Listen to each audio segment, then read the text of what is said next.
අද ලංකාවේ සමස්ත ජනගහනයෙන් 52%කට ආසන්නයක් ඉන්නේ කාන්තාවන්.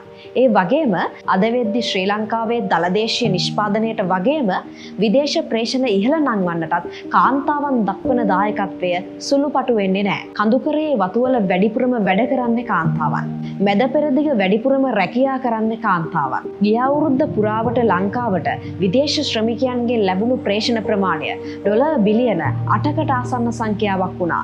එතනදී 40%ක්ම නියෝජනය කළේ කාන්තාවන්. ලංකාවේ සුළු හා මධ්‍ය පරිමාණ ව්‍යවසායන් ලංකාවේ GDP එකට දක්වන දායකත්වය 45%-52% අතර සංඛ්‍යාවක් වෙනවා. එතනදී 25%ක්ම ඒ කියලා කියන්නේ 4/1ක්ම නියෝජනය කරන්නේ කාන්තාවන්. තව ලංකාවේ රාජ්‍ය සේවය තුළ කාන්තාවන්ගේ නියෝජනය ප්‍රතිශතයක් විදිහට ගත්තාම 49.5% වෙනවා. එදා කාන්තාවන්ට ඡන්දයිතිය දෙද්දී ඌරන් ඉස්සරහට මුතු විසි කරන්න එපයි කියලා පොන්නම්බලම් රාමනාදන් කීවා. ඒකට ඇග්නස් ද සිල්වා මහත්මිය මෙන්න මෙහෙම උත්තරයක් දෙනවා.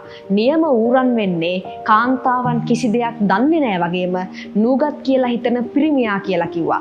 අන්නේ කියන කණේ පාරත් එක්ක අපි අද කතා කරනවා. මෙච්චර කාලයක් ලංකාවේ පාර්ලිමේන්තුව තුල කාන්තාවන් නියෝජනය කරපු ප්‍රමාණයට වඩා වැඩි ප්‍රමාණයක් අද මාලිමා ආණ්ඩුව තුල කාන්තාවට හිමි වෙලා තියෙනවා. මොනවා වුණත් ඒක අගය කරන්න ඕනේ. නමුත් සැබෑම ප්‍රශ්නය ඒ නියෝජනය තුලින් සැබෑම කාන්තා ප්‍රශ්න විසඳනවද කියන එක. ජෙන්සී අපේ පරපුරේ තරුණියන්ගේ ප්‍රශ්න ඇත්තටම කතා කරනවද කියන එක. මොකද මේ රට මෙච්චර දුරක් අරගෙන එන්න අපි රට යවපු අම්මා වගේම මේ රටේ සමස්ත කාන්තාවන් දක්වපු දායකත්වය කිසිසේත්ම සුළුපටු වෙන්නේ නැහැ. ගැහැණු එක මිටට ගෙනාව වගේම ඒ එක මිටේ අවශ්‍යතාව වෙනුවෙනුත් වැඩ කරන්නට ඕනි. අද ලංකාවේ ගොඩක් ගෑනු පිරිමියෙක් නැතුව දරුවන්ව පෝෂණය කරනවා. ඒ වගේම දරුවන්ට තාත්තෙක් ඕනී කියලා මිනිස්සයා එක්ක ඉන්නවා. දරුවෝ වෙනුවෙන් දවල් තිස්සේ දුක් විඳලා රැට බේබදු සැමියගෙන් ගුටි කනවා. මෙන්න මේවා පිටු දකින්න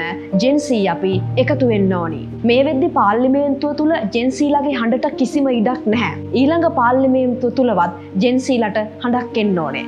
ජෙන්සී පරම්පරාවේ තරුණියන් වෙනුවෙන් අපි හඬක් අපේ පාර්ලිමේන්තුවට අරගෙන යන්න ඕනේ. ඒ වෙනුවෙන් ජෙන්සී අපේ පරපුර අනිවාර්යෙන්ම වැඩ කරන්න ඕනේ.